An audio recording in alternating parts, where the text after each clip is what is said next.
আশা করি তোমরা সবাই খুব ভালো আছো। আজকে একটা বিশেষ দিনে তোমাদের সাথে নিয়ে আজকে এখান থেকে ভিডিওটা স্টার্ট করছি। আশা করি তোমাদের খুব ভালো লাগবে। তো চলো শুরু করা যাক। আজকে রান্না পুজোর দিন, খুবই ব্যস্ততার সঙ্গে দিনটা আজকে কাটবে, কিন্তু একটুও ক্লান্তি হবে না আগের দিনের কথা মনে পড়ে। কারণ সেই ছোটোবেলা থেকে দেখে আসি যে এই দিনটা যতই কাজ থাকুক, যতই কষ্ট হোক, যতই অক্লান্ত পরিশ্রমেও আমরা কষ্ট পাই, কষ্ট হয়, কিন্তু তবুও অতটা কিছু মনে হয় না।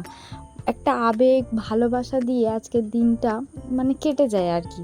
খুব ভালো লাগে। এই যে রান্না পুজো, অনেক লোকজন, প্রত্যেকটা বাড়িতে আজকে রান্না পুজো, শাঁখ বাজানো মানেই একটা শুরু হলো রান্না বান্না। আবার রাত্রে যদি শাঁখ বাজানো শুনতে পাই, মনে হলো যে আজকে রান্নাটা তাদের আগে হয়ে গেল বা এখন শেষ হচ্ছে, এরকম একটা দিন নেই আজকে।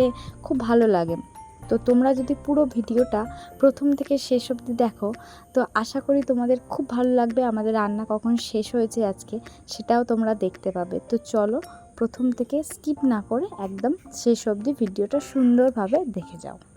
এখন বাজে 10টা থেকে 10:30 এরকম একটা সময়। মা পরিষ্কার করে কাতলা মাছগুলো ধুয়ে নিচ্ছে, কারণ বাবা সকাল সকালই কাতলা মাছ, ইলিশ মাছ, চিংড়ি মাছ এই সবগুলো নিয়ে চলে এসছে। সেগুলো তো পরিষ্কার করে ধুয়ে রাখতে হবে, তার জন্য কাতলা মাছগুলো ওখান থেকেই কাটিয়ে নিয়ে আসা, আর ইলিশ মাছগুলো গোটা আনা, কারণ ওগুলো বাড়িতে কাটা যাবে। আর বাড়িতে ইলিশ মাছ কাটাটা খুবই ভালো লাগে দেখতে, এটাই আর কিছু না। বাইরে কাটলে আমরা দেখতে পাই না। আর ইলিশ মাছ সবারই একটা পছন্দের জিনিস। সেইটা যদি বাড়িতে নিজের মতো পিস করে, নিজের মতো সুন্দরভাবে কেটে গুছিয়ে করি, সেটা খুব ভালো লাগে আর কি। তো তার জন্য এখানে ইলিশ মাছগুলো কেটে ধুয়ে পরিষ্কার করে রেখে দেবে। আমি খুব একটা ভালো মাছ কাটতে পারি না। আমি মাছ কেটে দিলে সুন্দরভাবে ধুয়ে পরিষ্কার করে রেখে দেব। সেই কারণে ওখান দিয়ে কাটছিল, আমাকে দেখাচ্ছিল হাত দিয়ে, দেখ এতটা সাইজ করব। সেই রকমভাবেই আমাকে বলে বলে মাছ কাটছিল। আমার মাছ কাটা দেখতে খুব ভালো লাগে। এই সুন্দর সুন্দর জিনিসগুলোই আজকের দিনের একটা পরিপূর্ণ জিনিস আর কি। তো এখানে মাছ সুন্দরভাবে কাটাও হয়ে যাচ্ছে, আর মা এদিকে পরিষ্কার করছে ফ্রিজগুলো, কারণ যে কাটা মাছগুলো বা কিছু পুজোর জিনিস যেমন দুধ, মিষ্টি এরকম জিনিসগুলো হয়, সেগুলো তো ফ্রিজে না রাখলে একদমই নষ্ট হয়ে যাবে। তার কারণে প্রতিদিনের আমাদের যে সংসারে জিনিসপত্রগুলো থাকে, সেগুলো ফ্রিজটা পুরো পরিষ্কার করে বের করে দিচ্ছে। পুরো ফ্রিজটা পরিষ্কার করে দিল যাতে পুজোর জিনিসগুলো রাখা যায়। আর এখানে আজকে এখন দুপুরের জন্য যে খাওয়া দাওয়াটা হবে, সেই জন্য মা এখানে রান্না করছে আমাদের জন্য। আর এগুলো আগের মাছ, আগে তোলা ছিল, কারণ আজকে পুজোর জিনিসে যেহেতু হাত দেওয়া যায় না, সেগুলো রান্না পুজোর জন্যই আছে। রান্না পুজোর যে রান্নাটা, সেটা সন্ধেবেলা থেকেই শুরু হয়, আর সেটা আমরা সবাই মিলে এক এক দিকে এক এক রকম রান্নাবান্নায় ব্যস্ত থাকি। তো এখনের যে কাজবাজগুলো, সেগুলোই তোমাদেরকে দেখে ভাগ করে নিলাম আর কি। আর আজকে ওয়েদারটা দেখেছো, একটু মেঘলা মেঘলা, হয়তো চেঞ্জ হতে পারে। আর প্রতিদিন টানা বৃষ্টি হতে না আর ভালো লাগে না, একঘেয়ে লাগছে। আর এখানে দেখেছো সামলাটা কি সুন্দর, এটা পুজোর জন্য। সামলাটা পুজোর জন্য কেন ব্যবহার হয়, আমরা যখন কোনো পুজো করি, গাঁধার মালা বা অন্যরকম জবার মালা, সেগুলো ফুলে দেয়। কিন্তু এই যে মনসা পুজোটা, আমাদের রান্না পূজা, আজকে মনসা পূজা, কালকে বিশ্বকর্মা পূজা, তো এই মনসা পূজার জন্য এই সামলার মালাটাই লাগে। আর আজকে ওয়েদারটা বলছিলাম না চেঞ্জ হবে, তখন দুপুর দুপুর ছিল, আর এখন 4টে বেজে গেছে। কখন যে টাইমটা কেটে যায় বুঝতেই পারি না।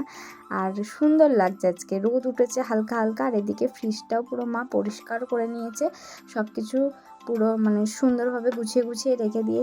আর এই মাটির যে পাত্রগুলো দেখতে পাচ্ছ, সেই মাটির পাত্রগুলো রান্না পূজার জন্যই কেনা হয়েছে। এই প্রত্যেকটা বছর এই একটা দিনেই মাটির পাত্রে রান্না করা হয়, আর এগুলো খুব সাবধানে, খুবই সুন্দরভাবে। আর এই কলা পাতাগুলো রাখা আছে, অন্য কিছু ঢাকা দেওয়া হয় না, এই কলা পাতাগুলোই ঢাকা থাকে খাবারগুলোর মধ্যে। আর এই মাটির ছোট্ট ছোট্ট যে সরাগুলো পরিষ্কার করে নিচ্ছে, সেগুলোতে একটাতে ডাল, একটাতে যে কোনো কিছু রাখা যায়। তো ওগুলো মাটির জিনিস, অন্য কিছু দিয়ে ঘষা মাজা যায় না, তাই নারকল চিবড়া দিয়ে পরিষ্কার করে নিচ্ছিল। আর এখানে সন্ধে হয়ে যাওয়াতে আমি ভাজা পিঠের মিশ্রণটা করেই নিলাম। আর অনেকটা সন্ধে হয়ে গেছে বলতে না, এখন বাজে 7টা থেকে 7:30 এরকম সময় মা উনানটা জ্বালবে বলে রেডি হচ্ছিল। আর তার মধ্যে আমি অনেকটাক্ষণ ধরে এখানে ভাজা পিঠেগুলো ভেজে রেখে দিয়েছি। আর মা সন্ধেটা দিয়ে এসে এখানে গঙ্গা জল ছিটিয়ে নিচ্ছিল, আর তারপরে এখানে উনান পূজাটা করে নেবে। মানে সব এখানে মেন ভাতটা শুরু করার আগে, মেন তো আমাদের রান্না পুজোর প্রথম ভাত, তারপরেই যা কিছু বানাবে। তো তার আগে এখানে উনান পূজাটা খুব দরকার। আর এখানে আমার সব ভাজা পিঠেগুলো ভাজা হয়ে গেছে।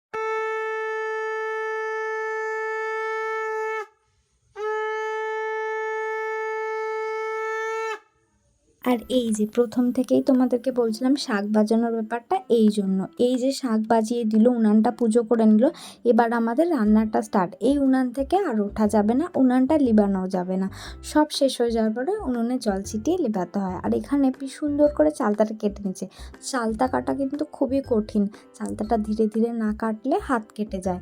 তাই জন্য খুব সুন্দরভাবে আস্তে আস্তে ধীরে সুস্থে সব সবজি কেটে নেওয়ার পর চালতাটা কেটে নিচ্ছে। এই যে সবজিগুলো প্রথমে ধোয়া, তারপরে সুন্দরভাবে কেটে নিয়েছে। আর ওদিকটা একা কত ভাজবে, তার জন্য আমি আলুগুলো ভেজে নিচ্ছি। আর আমি ওদিকে কত ভাজবো বসে বসে সেটা ভেবে এদিকে গ্যাসের মধ্যে পটল, কিছু কাঁচা কলা, মানে যেগুলো সবজি থাকে ভেজে নিচ্ছে। আর ওই যে ভাত বসিয়েছিল সেই ভাতটা আপাতত হয়ে গেছে। এক হাঁড়ি ভাত হয়ে যাওয়ার পরও মা আর একটা নতুন করে হাঁড়ি বসিয়েছে ভাত রান্নার জন্য। আর আমি এখানে ভাজা পিঠেটা হয়ে যেতে আলু ভাজছি। আর তারপর এখানে মাছে মশলা মিশানো আছে, সেটা তারপরে ভাজা হবে। এখানে সব রকম মাছগুলো বের করা আছে, কাতলা, ইলিশ আর চিংড়ি মাছটা ফ্রিজে ছিল, ফ্রিজ থেকে আগেই বের করা, যাতে জলটা অনেকটা ঝরে যায় আর একটু গরম ভাব হয়ে যায়, ভাজতে আমাদের খুবই সুবিধা হয়। এগুলোর পর উনানটা ওখানে বইছে, তার কারণ ওখানে পুরো রান্না কমপ্লিট। এখানে আমার চিংড়ি মাছটা ভাজা হলেই সব কিছু রান্না শেষ হয়ে যাবে। আর এখানে সব মুছে গুছিয়ে সব কিছু পরিষ্কার করে রাখছে। আর এই দেখো আমাদের রান্না রেডি। এখানে এই সব কিছু জিনিসে এক এক রকম রান্নাগুলো আছে। তো মা এখানে উনানটা পুরো নাতা দিয়ে গোবর দিয়ে জল দিয়ে দিচ্ছে। বললাম না উনান লেবানো যায় না, যখন তোমার সব কিছু শেষ হয়ে যাবে উনানটা জল দিয়েই লিবাতে হয়। আর মা এখানে প্রণাম করে নিচ্ছে। আর এই যে আজকে এখন রাত থেকে পুরো কালকে কি পরশুদিন সকাল অবধি পুরো রান্নাটা বন্ধ, ওই জন্য মা এখানে উনানটা জল দিয়ে লিবিয়ে দিল। কালকে সকালে হবে পুজো। প্রণাম করে এদিকটা চলে আসলো এখানে পুজো করার জন্য। এখানে এবারে যে রান্না বান্না করা হয়েছে সেই রান্নাগুলো কলা পাতা দিয়ে ঢাকা। এখানে প্রদীপ ধূপ জেলে সুন্দর করে মানে পুজো করবে আর কি। এটা নিজেই করে। কালকে আসবে ব্রাহ্মণ, কালকে হবে পুজো, আজকে এটা নিজেরাই পুজো করা হয়। মা এখানে মানে যে যার নিয়ম, অনেক জায়গায় অনেক রকম নিয়ম থাকে। আমি যে ছোটোবেলা থেকে দেখে আসছি, আগে বললাম যে প্রথমে ঠাম্মা করতো, এখন মা করে। তো আমি ছোটোবেলা থেকে যে নিয়মগুলো দেখে আসছি সেটাই তোমাদের সাথে শেয়ার করলাম। তোমরাও জানিও তোমাদের কাদের কেমন নিয়মে রান্না পুজোটা পালন হয়, সেটা আমাকে কমেন্টে জানিও, আমার খুব ভালো লাগবে একান্তই।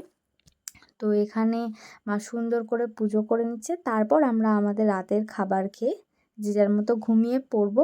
তারপরে কালকে দিনটা হবে পান্তার ভিডিওটাও আমি তোমাদের সবার সাথে শেয়ার করব, প্লিজ দেখো। আশা করব তোমাদের খুব ভালো লাগবে। ততক্ষণ সবাই সুস্থ থেকো, ভালো থেকো, আমার সাপোর্টে থেকো। সবাইকে টাটা।